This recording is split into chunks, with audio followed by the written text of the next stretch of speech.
Hi. So in this video I am going to talk about the Focomat IIc enlarger, which, as you know, is a huge machine, and oftentimes people buy it online, and it's just very difficult to assemble it when it comes in a package. So I'm also going to try and talk slowly so that people whose first language is not English, like myself, would understand it as well.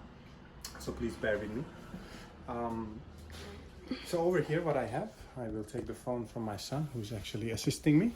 I have the 2C taken apart. This is what you would normally get if you buy it online or you get it from somewhere. Here is the parallelogram, and this is the baseboard and the column. So the first thing you do is you put the column and bolt it onto the baseboard. There are some wires coming in. You have to connect it into the main wiring unit. That should be easy to do.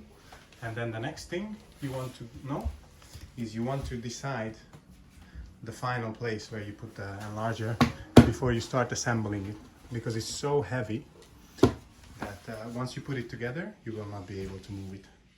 So I have a 1C here. I have a few photos on the wall, and this is where I'm going to put the 2C. Okay, so I'm going to ask my son to take over and show what I do. Okay, so once you have the baseboard and the column, then you, at this point, it's already kind of 20 kilograms or so. So you want to put it at the final place where you want to have the enlarger. Make sure that the feet are aligned, that everything is okay. Okay? And then one thing very important, make sure that this is on.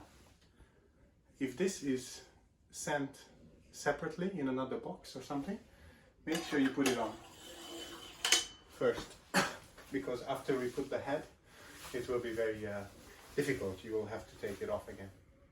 Okay, and now here we have the, that's the neck or the head or the parallelogram, I don't know how you call it.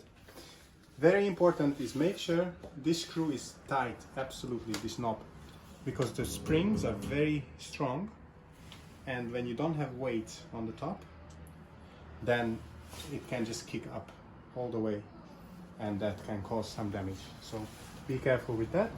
Handle this very carefully.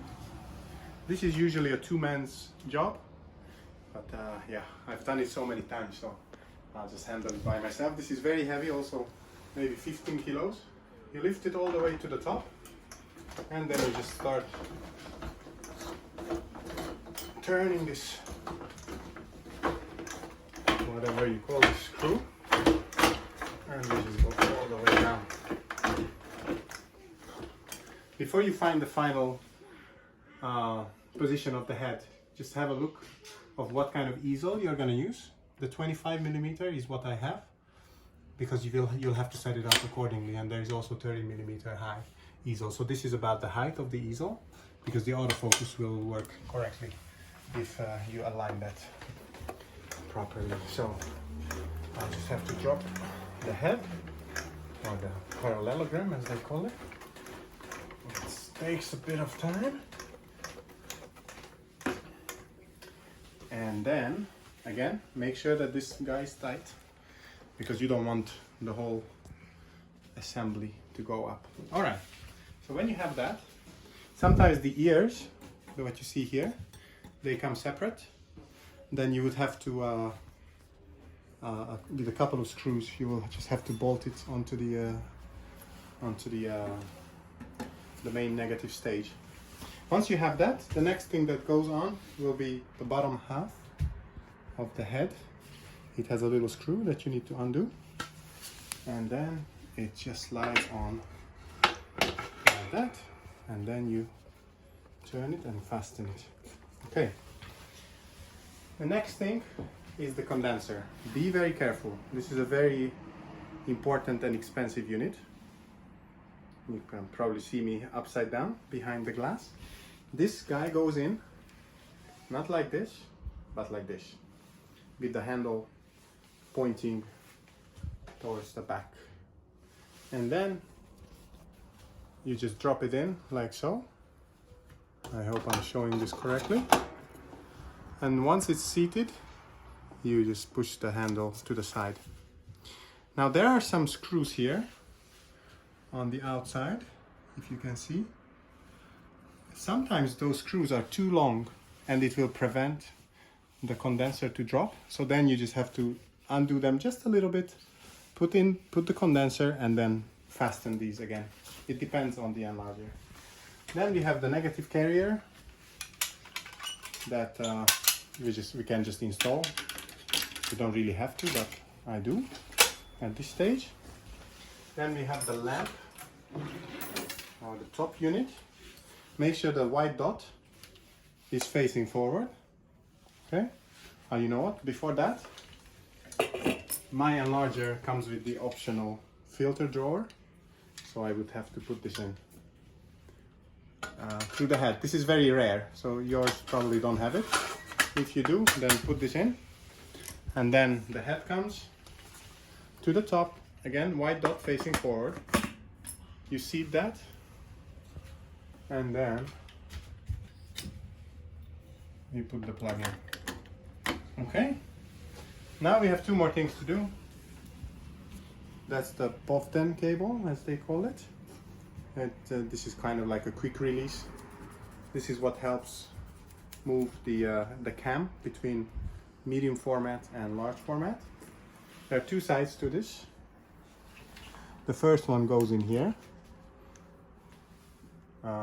This one goes in here. So you'll have to just screw that guy in, turn it until it goes all the way in, and then, very important, you have this kind of black tube, and you just screw that on top of it. This will just prevent the cable from bending. Okay, and then the other side of the cable release, the kind of like the release part, goes in here into the cam. So you push it in, if you can. I have to change the negative stage over, and now I can put it in. Let me try and do this.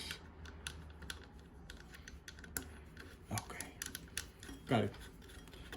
And that's it. And now you should feel some tension when you move it. You should actually feel that there's some tension on it. Okay, and then the lenses. We have two lenses, the 60 and the 100. This is the 60. This goes into the right slot. You have to turn, this is screw mount, so you just have to turn it all the way in, and then make sure that it's tight. And then the 100 lens goes in as well. Okay, so it's in. Both lenses are in. We are done with the enlarger. Now the head should move freely if you undo this little knob, and now it doesn't move that fast because we put weight on the top, and it moves just very gently, and the autofocus should just work out of the box. Okay, and then if you have found the correct position of the head, then with this little lever you just fasten it, and then it doesn't move anymore. And then the last thing is, if you have the optional magnification scale unit, then it has a little bulb with two screws, and this goes to the back of this unit. Yeah, you just put it in and turn the screws all the way in. I'm not gonna actually do this now, I'll do that later. So that's it for today. I hope you found this useful and enjoy using your Focomat.